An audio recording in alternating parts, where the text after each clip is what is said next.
Bill Goldberg, the iconic professional wrestler who captured the hearts of fans around the world with his incredible strength, intensity, and an impressive winning streak.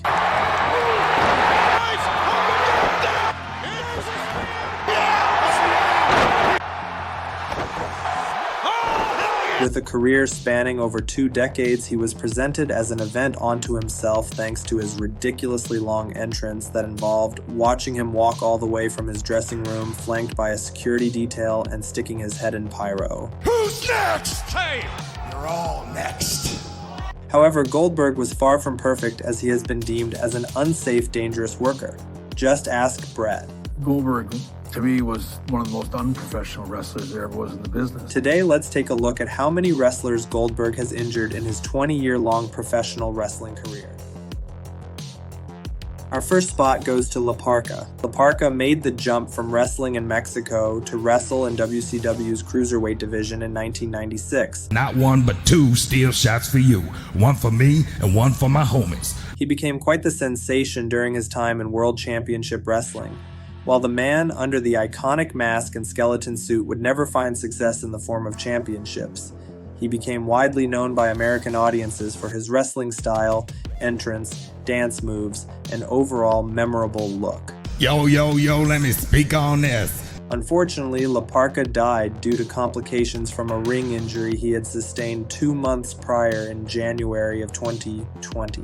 During that fateful match, La Parka launched himself through the ropes onto his outside ring opponent, but not before getting one of his feet caught in the ropes. Botched move, he violently hit his head on the exterior railing and concrete floor. During a WCW Monday Nitro episode, an interesting spot occurred when Goldberg took a massive chair shot and sold it as if nothing had happened. Go ahead. Oh, he did. Later, Goldberg hit a vicious spear that legitimately hurt La Parka and tore his ACL. Who doesn't need a wake-up? See? Has come alive. The man. Goldberg, probably not having enough ring awareness, hooked the injured leg of La Parka for the jackhammer. Oh, she wrote. This put poor La Parka out of the wrestling scene for a few months.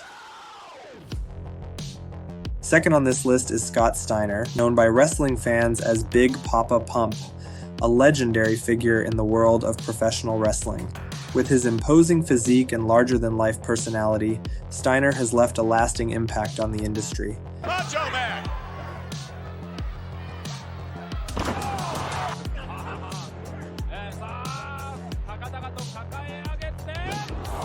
From his athletic achievements to his infamous catchphrases, Holler! If you hear me!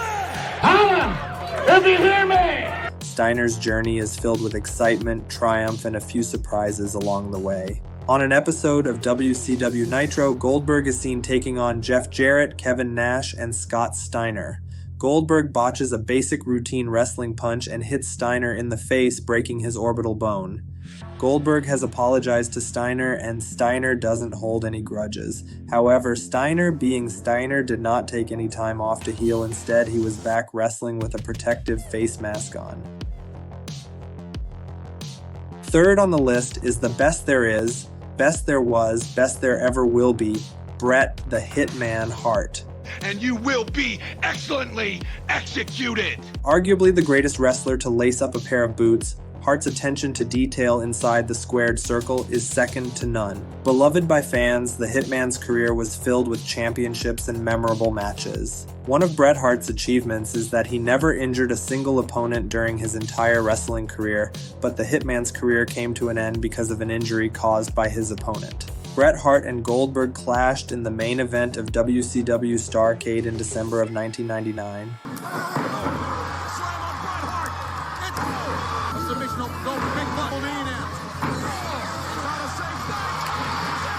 What was supposed to be a moment for the two former WCW Tag Team Champions to shine turned into a match with dire consequences. In an interview with the Columbus Dispatch, one of the last things Bret said to Goldberg before they walked out to the ring was, "Don't hurt me." A botched super kick by Goldberg effectively ended Bret Hart's career, as it led to lifelong consequences for the Hitman, and Steven Richards perfectly summed up the situation. You're going to get hurt. you probably are going to get concussed. A fun fact about this match is that it had a total of 2 ref bumps in it. The Undertaker is arguably the greatest superstar to have stepped foot inside a wrestling ring, winning numerous championships and having classic matches.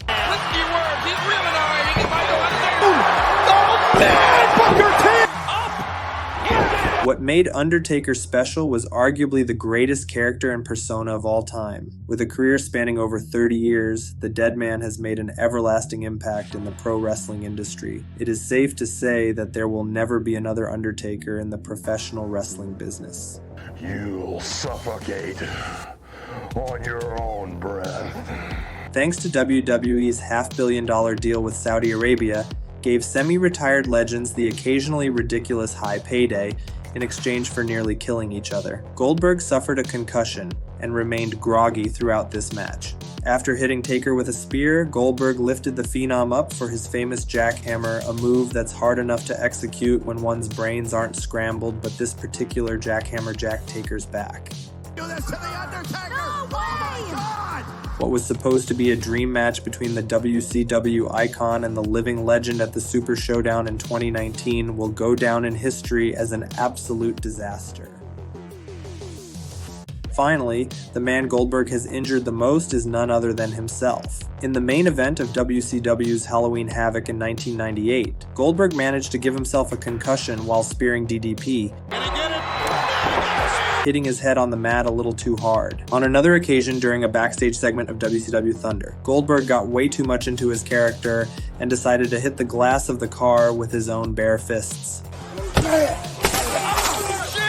This resulted in him severing an artery in his wrist, which put him out of action for months. Lastly, we again have the Super Showdown match with The Undertaker. Even before the bout started, Goldberg concussed himself by hitting his head too hard on the door as part of his gimmick. Scott Hall can best describe Goldberg's state of mind. Brother, I didn't know what country I was in. I don't even remember being there. He further concussed himself by hitting his head accidentally on the steel post. If you like to see more weekly wrestling content like this, don't forget to like, share, and subscribe. Comment down below in case I have missed another wrestler Goldberg may have hurt or any other time Goldberg might have injured himself. What a rush! Dangerous, sadistic, maniacal, uncooperative are all words that describe Jerome New Jack Young.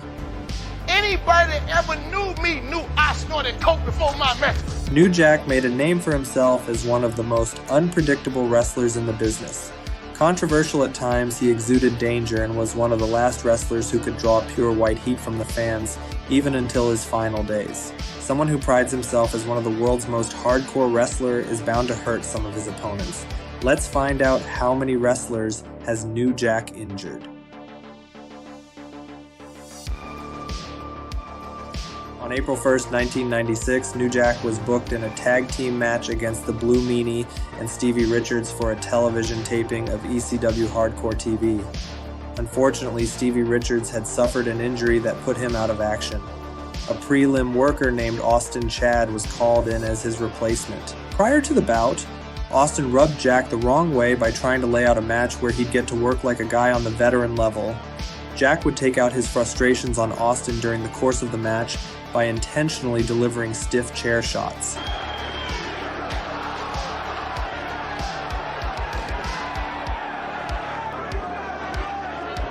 At the end, New Jack dove off the top rope with a steel chair and onto Austin's face, injuring it. Afterwards, he took the chair and hit him 5 times, breaking his leg as well.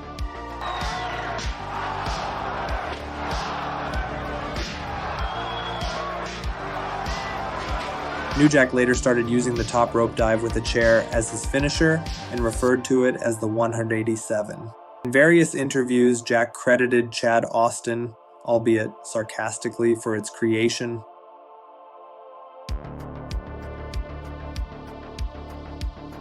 An independent promotion called PWX, based in Orlando, booked New Jack against an unknown indie wrestler. I don't seem to understand why inexperienced performers are usually New Jack's opponents, given his stellar reputation of non-corporation. New Jack used the backside of the chair, hitting this unknown green and young independent wrestler's head, splitting his skull open. the indie wrestler completely blacked out and probably suffered a concussion. Apparently, Jack got upset when this kid no-sold his offense and refused to go home, meaning it was time for them to execute the planned ending for their match.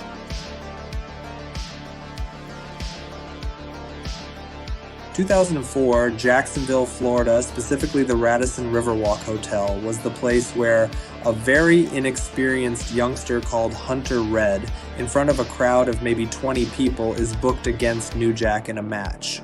Hunter, having no concept of the basic wrestling terminology, backs Jack up and punches him in the eye, and the second time punches him on the nose.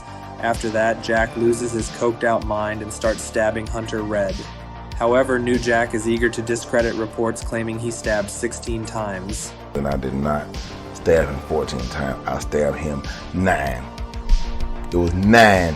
I got a college education and a criminal record, so I know how to make decisions. New Jack was arrested and facing jail time when Hunter Red came to visit him in prison and said that he would drop the charges if Jack would turn the whole thing into an angle. New Jack agreed, but when the charges were dropped, fled Florida and never spoke to him again.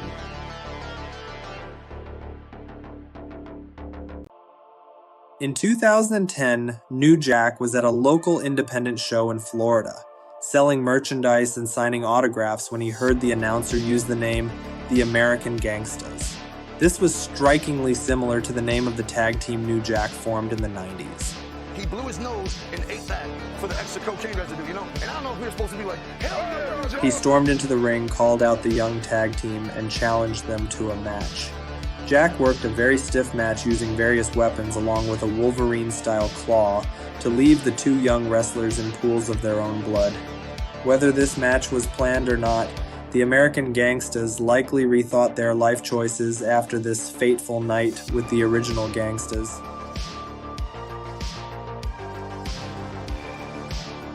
Gypsy Joe, a 70-year-old man at the time of this match, had been wrestling since the early 1960s. His big thing was being very hard to harm, no selling a lot, and they set up a match against New Jack, a wrestler very protective of his own gimmick as a master of causing pain to others. This is a story of an immovable object meets with an unstoppable force. That's about 400 years old, named Gypsy Joe. New Jack has said that the first time he saw Gypsy Joe, he went straight to the promoter and told him that only two things can happen here. Either this can be a comedic match, can be a hardcore match. Promoter replied stating, Gypsy Joe is as tough as leather, enraged wrestling an old man not selling his moves, and the Tennessee crowd shouting racial slurs at him. Let's have New Jack explain the rest. You got this 97-year-old dude that was around when gas was 12 cents a gallon and Jesus and Moses were tag teaming. Baseball aluminum bat with some barbed wire wrapped around and whooped his ass, bro. He was a midget. Hit him in the head with a purse and they were like, go to the car, get the gun, kill that gun.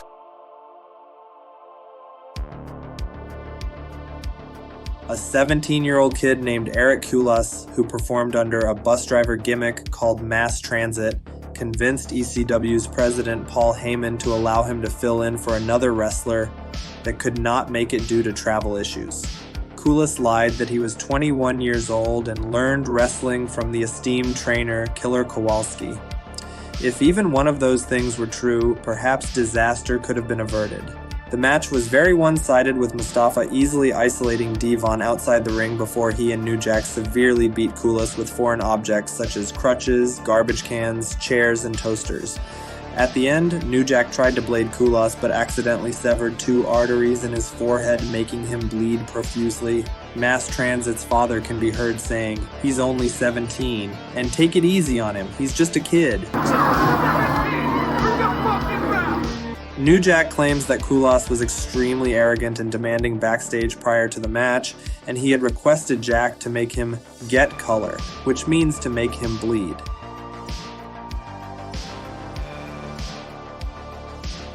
Vic Grimes, an American professional wrestler best described as, imagine Humpty Dumpty with arms and legs as a professional wrestler. That's kind of how he was shaped. During ECW's Living Dangerously in March 2000, a breakdown in communication between New Jack and Grimes led to both men tumbling off a 20-foot high scaffolding rig onto concrete.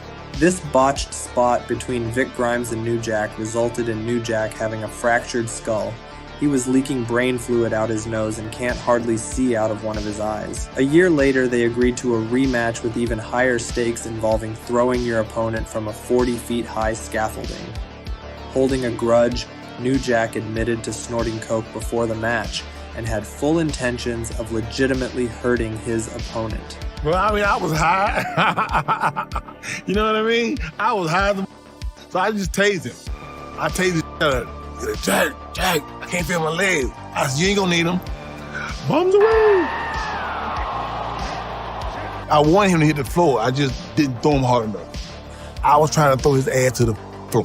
Vic managed to dislocate his ankle and suffer multiple other injuries, but luckily nothing permanent as he was able to make a full recovery. If you like to see more weekly wrestling content like this, do not forget to like, share, and subscribe. Comment down below if I have missed any other wrestler New Jack might have injured. What a rush! His in-ring work is unparalleled, charisma unmatched. As a matter of fact, CrossFit Jesus appeals to both casual and hardcore fans with his incredible moveset, excellent psychology, and powerful presence. Team authority with a curb stomp. And out. Seth Rollins curb stomp. Rollins going for the curb stomp. We can say without a shadow of a doubt that Seth Rollins is one of the best wrestlers in modern-day wrestling. However, this does not mean he is the safest. Rollins' track record suggests that he can be a liability to his fellow superstars in the squared circle. So let's find out how many wrestlers have been injured by Seth freaking Rollins.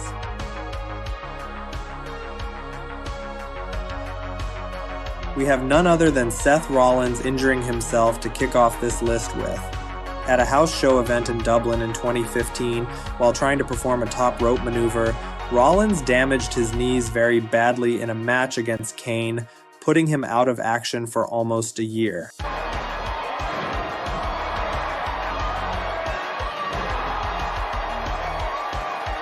One has to ask, is his high-flying style too demanding on the human body considering the hectic WWE schedule? Does he need to tone his style down a notch for career longevity?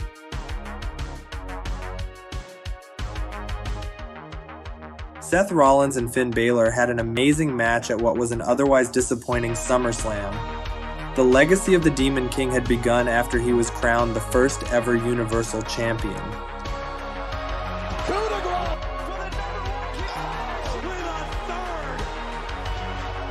The wrestling fans were excited to enter a new era with Finn Balor until Seth buckled bombed him that resulted in Balor dislocating his shoulder. Finn, being the professional he is, was able to put this shoulder back in himself during the match, but the damage was done. Powerbomb into the corner is now driven. Balor relinquished his championship on an episode of Raw, breaking the hearts of wrestling fans worldwide and putting the Demon King out of action for at least 6 months.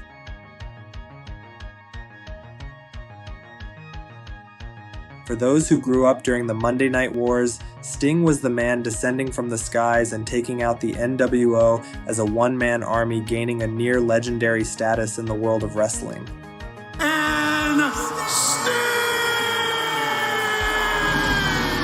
Sting is also well known for avoiding working for WWE for much of his career, and for good reason, as he thought that WWE would not take care of his character properly. However, Sting relented and joined the wrestling juggernaut just to have one final match against The Undertaker. Although the dream match didn't happen, and part of the reason behind it could be attributed to the match Sting had with Seth Rollins at the Night of the Champions in 2015. Even at his age, Sting had a fantastic match with Seth. He dove off the top rope, and the crowd were completely behind the Stinger.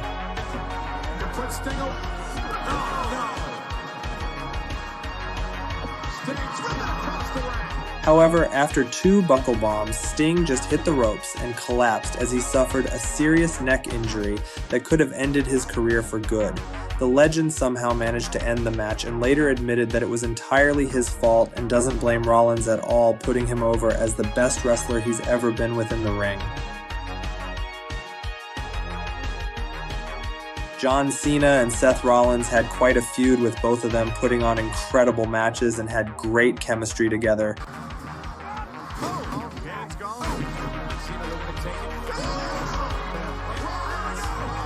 Once they were main eventing Monday Night Raw, a flying knee from Rollins crushed Cena's nose.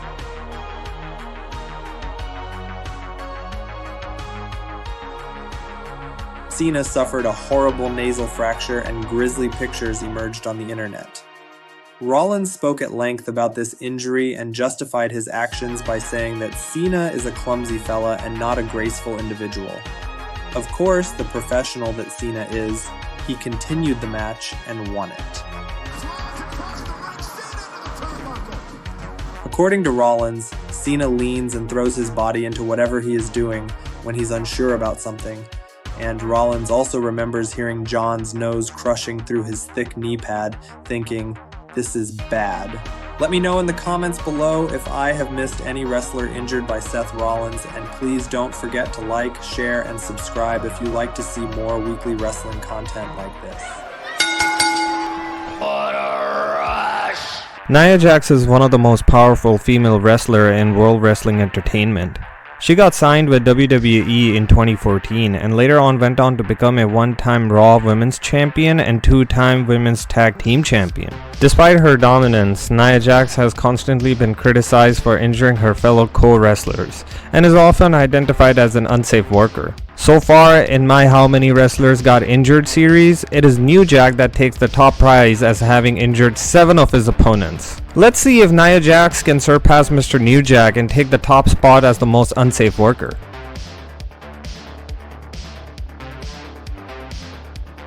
Charlotte and Nia faced each other on the October 4th, 2017 episode of Raw. Nia not only botched many of her moves, but could have legitimately injured Charlotte Flair that night. First, Nia botched a shoulder breaker when Charlotte's head hit her knee way too hard instead of her shoulder. The referee was clearly checking on Charlotte, trying to confirm if she could continue with the match. Second, Nia botched taking the moonsault from Charlotte. Needing to pull out all the stops. There she goes! All Nia Jax had to do was stand at the right position, or she could even adjust herself at the last moment to take the moonsault perfectly. Instead, Miss Jax did the exact opposite by not placing herself at the right position nor trying to adjust to save Charlotte Flair from going headfirst into the mat from 15 feet in the air.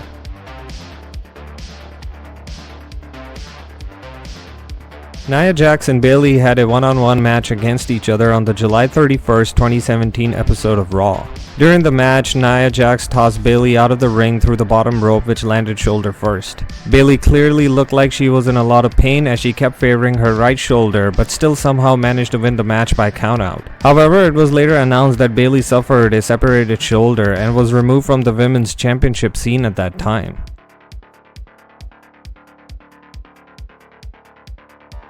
The wrestling world was excited as Ronda Rousey and Becky Lynch were scheduled to face each other at the Survivor Series. But then Nia Jax happened. As SmackDown invaded Raw ahead of the Survivor Series, there was a huge brawl between all the women wrestlers inside the ring. During the brawl, Jax legit punched Becky in the face. Lynch herself has said that the punch from Jax blacked her out. Not just that, but the bloody mess that followed was not the stuff you usually see in the WWE. Either way, the bloody nose made Becky an even bigger star, but her lacerated face with a concussion forced her to step down from her match against Ronda Rousey.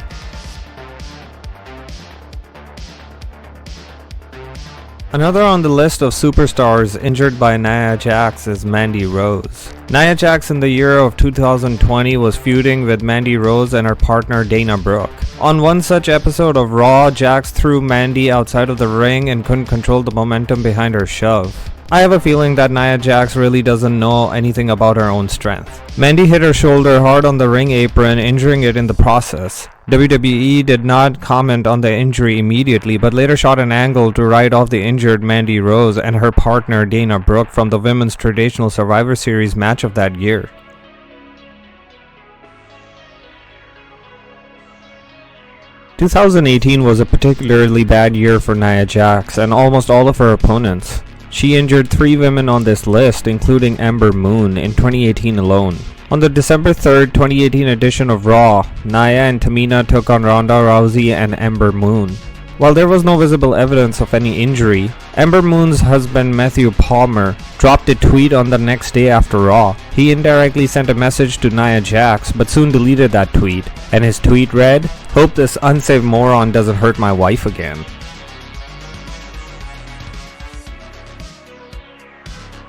Both Zelina Vega and Nia Jax were part of the Women's Battle Royal at WWE Evolution, first ever women's only pay-per-view.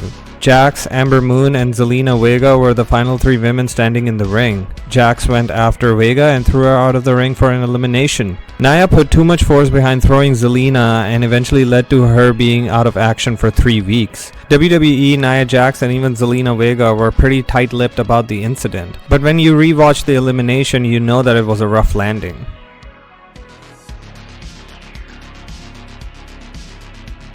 Kairi Sane suffered a horrific injury at the hands of Nia Jax during the WWE Raw tapings in June of 2020. Some critics insist that Jax throws her opponents with all her strength, but she doesn't really think about the other person's stature. Someone like Kairi who wouldn't be able to control her fall if someone like Nia is pushing her with all her momentum.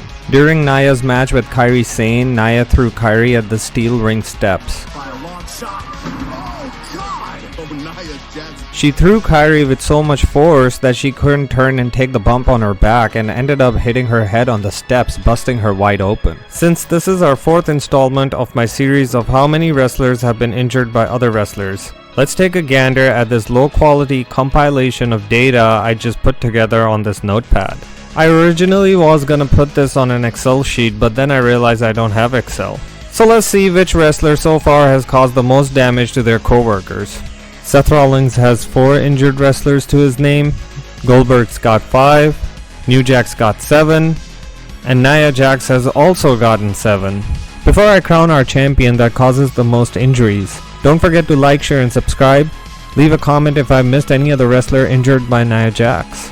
And our champions are actually co-champions, like Bret Hart and Lex Luger were co-Royal Rumble winners at one point, since it's a tie between New Jack and Nia Jax, both having a total of 7 bodily injuries to their resume.